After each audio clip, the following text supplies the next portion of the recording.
सभी अध्यापक साथियों को नमस्कार। आशा है कि आप सभी स्वस्थ होंगे।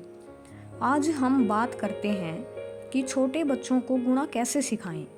गुणा करते समय बच्चे काफ़ी मिस्टेक करते हैं, लेकिन आज हम जो मेथड सीखने जा रहे हैं उससे हम काफ़ी आसानी से हम बच्चों को गुणा सिखा सकते हैं। आइए जानते हैं हम यह मेथड। उदाहरण के तौर पर हम 23 को 5 से गुणा करना सिखाते हैं, जैसा कि चित्र में दिखाया गया है। इस तरीके से हमें एक बॉक्स बनाना होगा।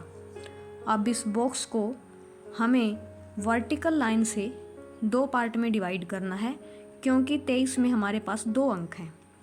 अब जैसा चित्र में दिखाया गया है, 23 और 5 को हम इस तरीके से लिख लेते हैं।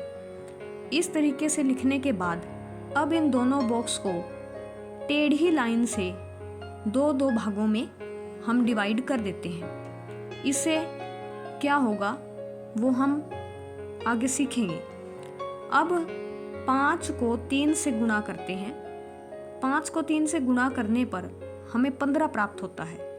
तो 5 नीचे वाले ट्रायंगल में और 1 ऊपर वाले ट्रायंगल में हम लिखते हैं। अब आपको समझ में आ गया होगा कि ये टेढ़ी लाइन हमने क्यों बनाई थी। इसी तरीके से 5 को 2 से गुणा करने पर 10 प्राप्त होता है, और उस 10 को हम इकाई का अंक 0 नीचे वाले ट्रायंगल में और दहाई का अंक 1 ऊपर वाले ट्रायंगल में लिखते हैं। इसके बाद जैसा कि चित्र में दिखाया गया है, हमें 3 पार्टीशन प्राप्त हुए हैं।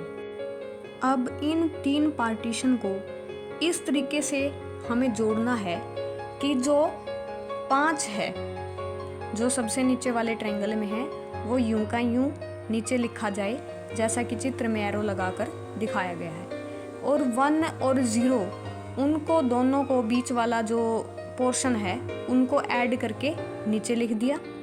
और जो अब 2 के नीचे जैसा एक दिखाया गया है, जो ट्रायंगल में 1 लिखा हुआ है, उसको भी हमने अलग से नीचे उतार लिया।